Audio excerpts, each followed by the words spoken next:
Cave, এবার আমরা নামছি অরিজিনাল কেভ, তাই তো? দেখো গুহার মধ্যে নামছি আমরা। ছাতা একটু খুলে নিও, পুরো জল পড়ছে আমাদের ভিতরে লাইট। আমরা এখন গুহার মধ্যে প্রবেশ করলাম, তাই তো? না সিঙ্গেল চলে, শোনা মাথা লাগবে, মাথা দেখে ছাতা বন্ধ করো। এটাই তো মজা, গুহার মধ্যে দিয়ে আমরা যাচ্ছি এখন। দেখো সবাই মাথা নিচু করে যেন, মাথা নিচু করে, মাথা লাগবে। গুহার মধ্যে মাথা নিচু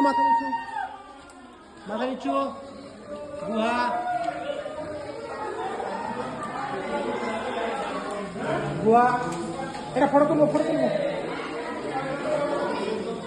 পুরো গুহার মধ্যে আছি আমরা এখন, পুরোটাই গুহা, পাহাড়ের তলায় একটা গুহার মধ্যে আমরা আছি। আমার সোনামা হেঁটে আসছে, অরিও বিস্কুট খাচ্ছে। এখানে ফটো উঠবে।